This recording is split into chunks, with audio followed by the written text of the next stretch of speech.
This new midfield tactic is taking the Premier League by storm, but how does it work? Hello and welcome back to INMR, where in today's podcast I'm going to be explaining what a box midfield is and how managers beat elite teams with this tactic.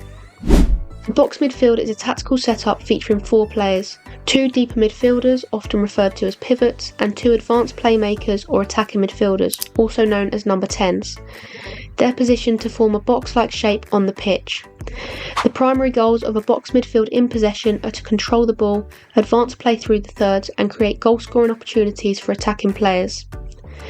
The pivots play just ahead of the centre-backs, often providing a link between the defence and midfield. In some systems, one of these pivots might be a fullback moving into midfield when the team has possession, though more commonly, both pivots are natural midfielders.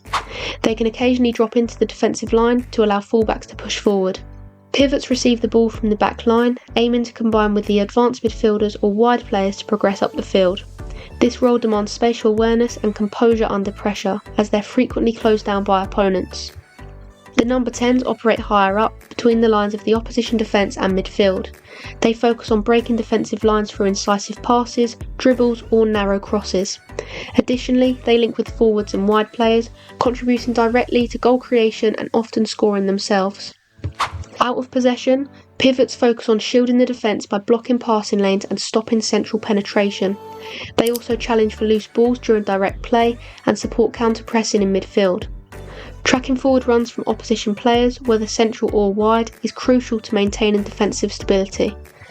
The number 10s participate in pressing high up the pitch, often flanking a lone forward.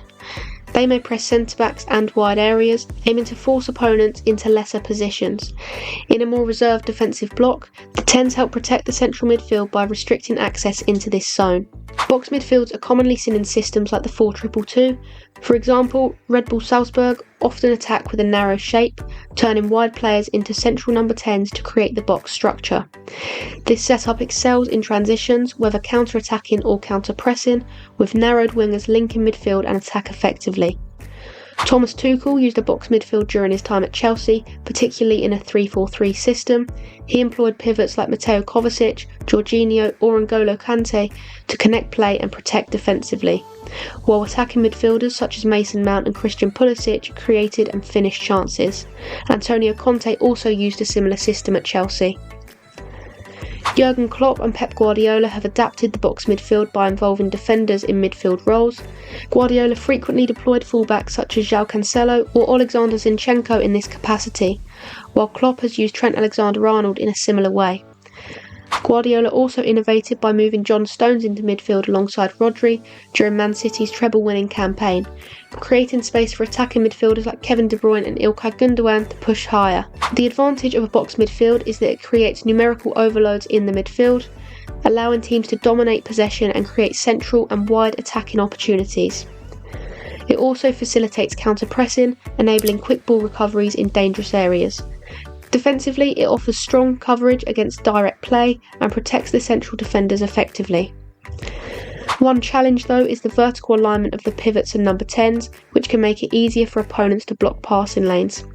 The focus on central play may also lead to a lack of width, making it harder to stretch the opposition. Additionally, the system requires highly specialised players, such as fullbacks capable of transitioning into midfield roles, which can be rare even at the elite level.